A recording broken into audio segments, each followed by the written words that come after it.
influenced primarily by the Holy Spirit of God.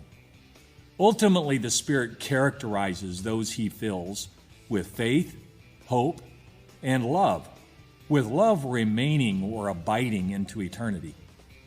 We also saw that love exemplifies its greatness in that it tempers both faith and hope. In our last talk, we saw how love shapes our faith in such a way that we start talking to the Lord and trusting Him primarily with the benefit of others in mind.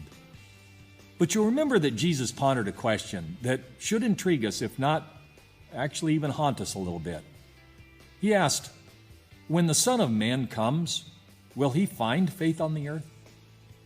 Now, while it might be difficult to imagine what could possibly diminish your faith, I'd like to remind you that recent stories of high-profile Christians have detailed how many have lost their faith.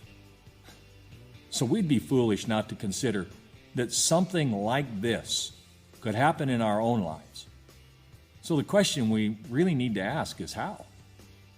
Well, Jeremiah, the prophet in the Old Testament, delivered to God's people a word from him at a time when they really needed to turn back to Him. He wrote these words, "Cursed is the one who trusts in man, who draws strength from mere flesh, and whose heart turns away from the Lord. That person will be like a bush in the wastelands. They'll not see prosperity when it comes. They'll dwell in the parched places of the desert, in a salt land where no one lives." Notice that the one Jeremiah identifies here has not really lost anything in relationship to their faith, but has chosen to place it in something else other than the Lord. Obviously, we know that this story is told many times over in the lives of God's people. As the prophet details, misplacing our faith in man happens when we put it in our own strength, in our own abilities, in our own giftedness, our own intellect. That is most typically transacted today in the area of economy and personal relationships, where we start seeking what benefits us personally rather than the people around us. But this is where love not only becomes influential, but transformational. Jeremiah continued by saying this, "But blessed is the one who trusts in the Lord, whose confidence is in Him. The heart is deceitful above all things and beyond cure, though. Who can know it? I, the Lord, search the heart and examine the mind to reward each person according to their conduct, according to what their deeds deserve."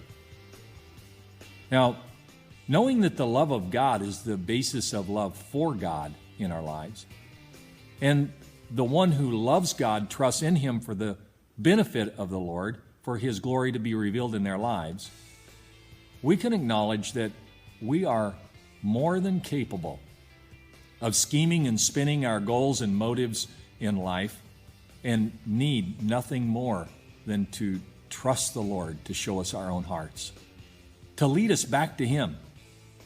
That, my friends, is great news. So, can I ask you here at this weekend, are you Spirit-filled?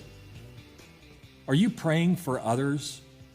Are you sacrificing personal desires for the benefit of others? Are you sharing time with your community of faith in prayer and in worship and in witnessing to the grace and goodness of Jesus? Or are you taking care of yourself, exerting your independence, displaying your superior knowledge or giftedness, strength, and wisdom? Even if you don't know how to answer that question, there is someone who would love to help. There is someone we all love to love. So turn to Him right now, even as we conclude this talk, and let Him just simply give you a checkup. Let Him examine your heart. And then I want to invite you to join us down here at the gathering place tonight at 6 o'clock this evening, as we seek that same Lord, that God who loves us all for the benefit of others. Hope to see you here if you can. Love you. God bless.